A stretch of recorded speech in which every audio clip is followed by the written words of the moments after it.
You're commuting home with Katz and Cosby. Now, here's John Catsimatidis and Rita Cosby on 77 WABC. On Maria Bartiromo's show all the time, and she depends on him to give her the right stuff. Adam, the markets are down 900, up 500, up 300. Where the heck are we going? Give us your feeling and your analysis. Well, I'll tell you, John, the volatility that we're seeing right now is about as extreme as anything I've ever seen.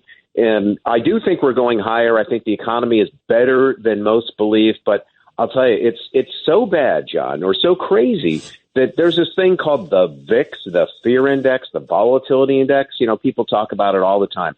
Just for context, not only was Monday, yesterday, the worst open in 4 years, but that fear index was the third highest in history. It was higher than it was almost as high as the lows in 2009, the great financial crisis, and the low in COVID of 2020. So that's how freaked out people are right now. You can understand because we don't know who the next president's going to be.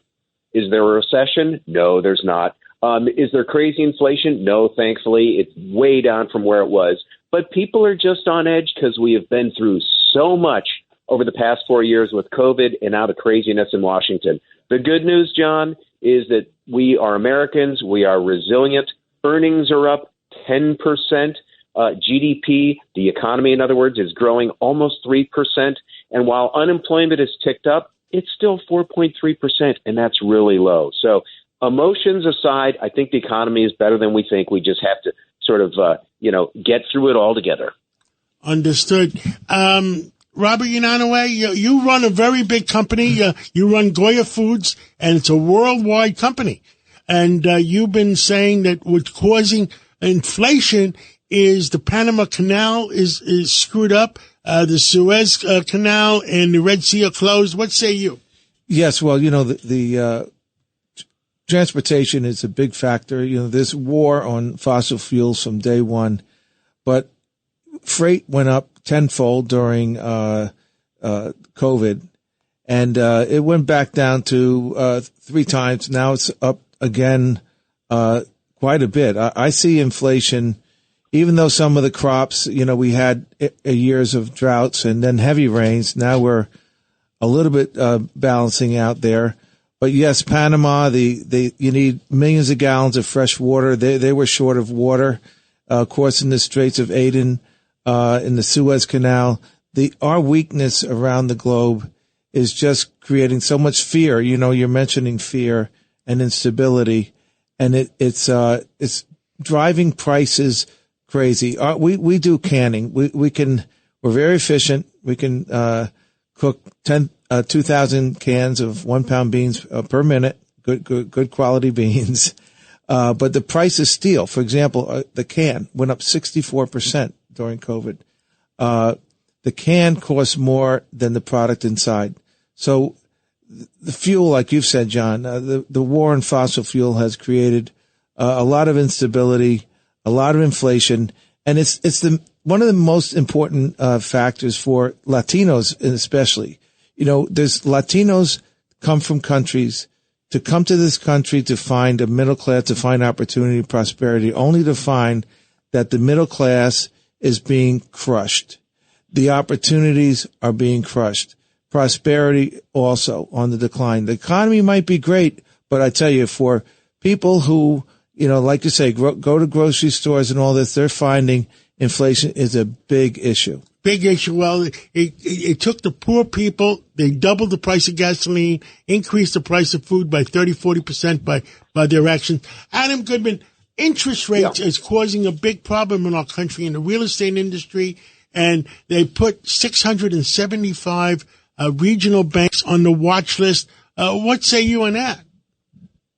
Well, I think we're about to get some relief on interest rates because inflation has come way down. It may not be all the way down to the 2% target the Fed wants to see, but you know what? 2.6%, if you average all the inflation indicators, is pretty darn good when you realize it had been as high as 9 or 11. But, as I think about all this stuff and we, hear about the comments on the food industry and the war on fossil fuels and just confidence in general and nervousness and the fear index, John, what I think it boils down to is leadership, or should I say lack of leadership. And that, I think, is the dominant theme of the moment that's creating this volatility. The Biden administration has been a disaster for business, from higher regulation to the war on fossil fuels that's made gasoline more expensive for everybody, to all the handouts from COVID that just kept coming because politicians realized if they gave money away, it made them look good and they thought they could get reelected. And now all of a sudden we're at a point where the markets loved the fact that there was clarity. Joe Biden wasn't capable of running. It looked like Mr. Trump was going to take it. Now, all of a sudden, we had a switcheroo. Trump already effectively beat Biden, and now he's got to run a second presidential race with less than 100 days to go to the election. And I think that uncertainty and the risk that we might have more of the same is what's really dogging people. Gotcha.